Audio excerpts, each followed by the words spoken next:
សួរនាងខ្ញុំឈ្មោះឈុនស្រីខួចជាអ្នកស្រកពួកខេត្តសៀមរាបបច្ចុប្បន្នកំពុងសិក្សាជំនាញវិទ្យាសាស្ត្រកុំព្យូទ័រឆ្នាំទី3នៃវិទ្យាស្ថានពហុបច្ចេកទេសភូមិភាគតេជោសែនសៀមរាប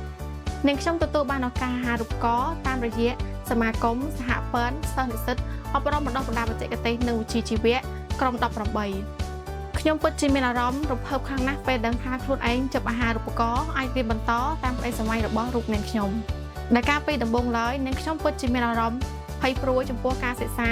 និងឱកាសការងារសមាគមមិនត្រឹមតែផ្ដល់ឱកាសអាហារូបករណ៍ដល់រូបនាងខ្ញុំប៉ុណ្ណោះទេថែមទាំងជាកន្លែងផ្ដល់នូវក្តីសង្ឃឹមការលើកទឹកចិត្តនិងការយកចិត្តទុកដាក់ដូចជាគ្រួសារទី2យ៉ាងកក់ក្ដៅសម្រាប់រូបនាងខ្ញុំនៅទីនេះមិនត្រឹមតែអាចសិក្សានៅចំណេះដែលខ្ញុំស្រឡាញ់ប៉ុណ្ណោះទេ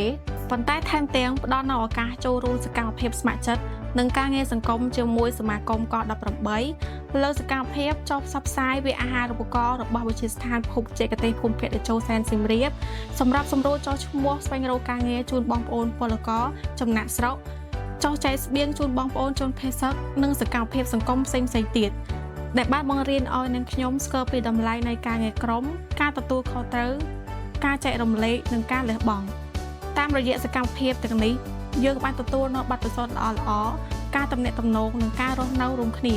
កាត់បន្ថយភាពអៀនខ្មាសបង្កើតស្មារតីទទួលខុសត្រូវនិងចូលរួមចំណែកជួយដល់សង្គមជាតិពិតៗដែលគឺជាបទពិសោធន៍មិនអាចកាត់ថ្លៃបានឡើយ